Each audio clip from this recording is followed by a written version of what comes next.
மக்கள் தலைவர் என்றைக்கும் மக்கள் மனங்களில் நிறைந்திருக்கக்கூடிய புரட்சி தலைவர் எம்ஜிஆர் அவருடைய 37வது நினைவு தினத்தை முன்னிட்டு எனது தலைமையிலான அண்ணா திராவிட மக்கள் முன்னேற்ற கழகத்தின் சார்பில் அவருக்கு வீர வணக்கத்தையும் புகழஞ்சலியும் செலுத்துகின்ற இந்த நிகழ்ச்சியிலே சாமானிய மக்களுக்காக, சாதாரண விளிம்பு நிலை மக்களுக்காக அண்ணா திராவிட முன்னேற்ற கழகம் என்கின்ற மாபெரும் வெகுஜன இயக்கத்தை திராவிட இயக்க சிந்தனையோடு பெரியார் அண்ணாவுடைய வழியில் மாபெரும் இயக்கத்தை வழிநடத்திய அந்த மாபெரும் தலைவர் மக்களை விட்டு மறைந்திருந்தாலும் 37 ஆண்டுகள் உருண்டோடினாலும் மக்கள் மனங்களில் இன்றைக்கும் மின்சாரமென பாய்ந்து கொண்டிருக்கக்கூடிய ஒரு ஒப்புயர்வற்ற தலைவர் தான் நம்முடைய புரட்சி தலைவர் எம்ஜிஆர் அவர்கள். அவர்கள் அண்ணா அவர்களால் தங்க தம்பி என்றும் பெரியார் அவர்களால் மதிக்கத்தக்க தலைவராக திகழ்ந்திட்ட நம்முடைய புரட்சி தலைவர் உருவாக்கிய மாபெரும் அண்ணா திராவிட முன்னேற்ற கழகம் இன்றைய தினம் சுயநலவாதிகளால், கொள்கை சித்தாந்தம் இல்லாதவர்களால், தன்னலம் மிக்கவர்களால்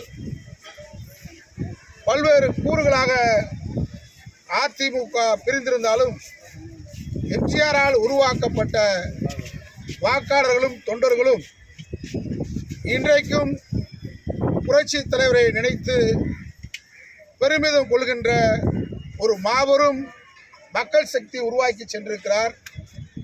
பிரிந்து கிடக்கக்கூடிய சக்தியிலெல்லாம் ஓரணியில் திரண்டால் எம்ஜிஆர் உருவாக்கிய அந்த மாபெரும் அண்ணா திராவிட முன்னேற்ற கழகத்தை எந்த சக்தியாலும் வீழ்த்த முடியாது என்கின்ற உண்மைதான் இன்றைக்கும் உண்மையாகும்.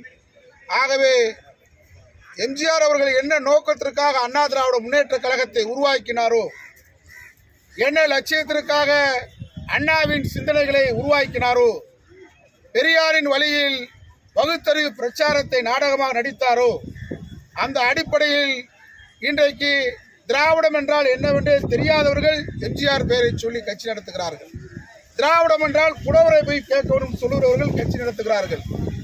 கம்பராமாயணத்தை எழுதி யார் என்று கேட்டால் சேக்கிரார் என்று சொல்லுவவர்கள் கட்சி நடத்துகிறார்கள்.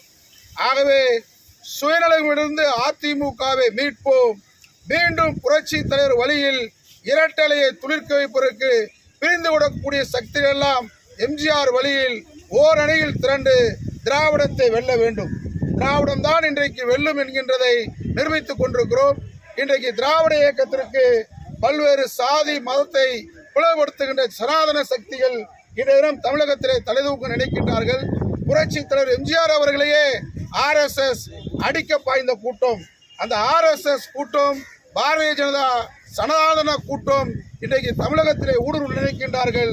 சனாதனத்தை வீழ்த்துவதற்கு லேடியா மோடியா என்று கேட்டு மோடியை வீழ்த்திய புரட்சி தலை வழியில் நாம் ஓரணியில் திரண்டு அதிமுகவை மீட்போம், மீண்டும் திராவிடத்தை வெல்லுவோம் என்கின்ற உறுதிமொழியை புரட்சி தலைவருடைய நினைவு நாளில் அண்ணா திராவிட மக்கள் முன்னேற்ற கழகம் எடுத்துக் கொள்கின்றது.